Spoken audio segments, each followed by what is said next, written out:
Et j'invite donc à me rejoindre pour évoquer le quatrième levier. Alors c'est le plus poussé de tous, c'est l'intéressement financier. Je crois que 2 entreprises au sein de l'Alliance le pratiquent, Total Energy et donc groupe ADP, ex-Aéroport de Paris.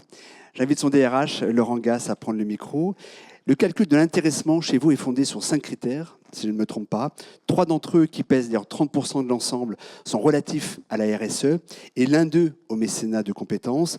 Mécénat auquel les 5500 salariés de la maison mère, sur les 22 000 qui composent le groupe, peuvent consacrer donc 3 jours de travail par an. 2 questions, comment vous procédez? Et puis surtout, j'aimerais que vous nous disiez comment le dialogue social et la contribution des syndicats se sont révélés déterminants. Alors, bonjour à toutes et tous. Alors, je vais aller directement au point en 3 minutes.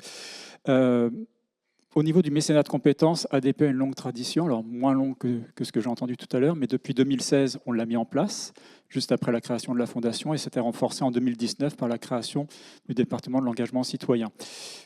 Et on voyait bien une courbe ascendante. Patatrac, la Covid arrive, le programme est quasiment stoppé, pour ne pas dire gelé, et on revient en 2022, où notre président Augustin de Romanet nous demande un plan stratégique pour le groupe ADP, pour tourner la page Covid.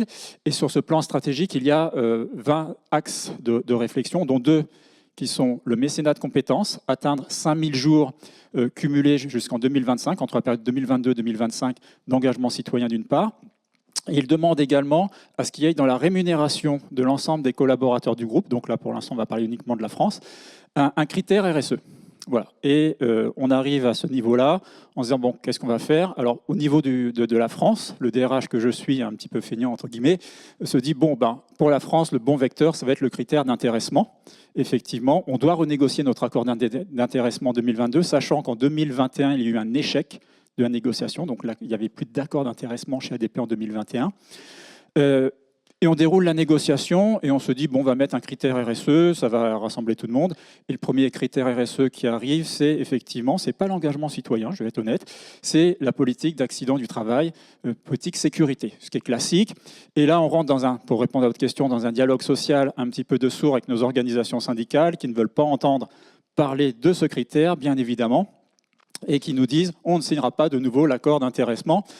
Et là, on prend la chose un peu différemment. On discute avec Laure Kermen, la directrice du département engagement citoyen notamment, et on se dit qu'est-ce qu'on va pouvoir faire. Et bien évidemment, arrive tout de suite, en instantané, le mécénat de compétences notamment. Et on se dit, oui, c'est pas mal. Donc, on va voir Augustin de Romanet, qui tient absolument à sa politique sécurité. Là encore, mais on lui dit, oui, mais le mécénat de compétences, c'est bien, ça va rassembler tout le monde, et on ne pourra pas avoir d'opposition syndicale. Il se laisse convaincre. Donc, on a son soutien complet et full. Il dit, bon, écoutez, allez-y, on va voir ce que ça donne. Et là-dessus, on propose ce critère-là, l'un des 3 critères de RSE aux organisations syndicales. Et les syndicats restent sans voix. Pourquoi? Parce qu'ils nous disent, ah oui, mais ça parle directement aux salariés. Chacun va être acteur de cet engagement. Et le but du mécénat de compétences, c'est de rendre acteurs l'ensemble des salariés de l'engagement de l'entreprise. L'acculturation. Exactement. Et là, les syndicats nous disent, bon, OK, quels sont vos objectifs? Donc, on décline les objectifs, sachant que pour 2022, on fait un objectif qui n'est pas forcément très ambitieux, mais on dit, on est déjà en juin, on va finir la négociation, la période d'été est une période haute, les gens ne pourront pas, donc on aura vraiment 3 mois là-dessus. Ils nous disent, d'accord, on top, et on signe votre accord d'intéressement. Et à l'unanimité, l'accord d'intéressement est signé et à souligner, la CGT appose sa signature sur l'accord d'intéressement. Quand vous connaissez la position de la CGT sur l'accord d'intéressement, c'est une vraie performance, entre guillemets, sur le dialogue social.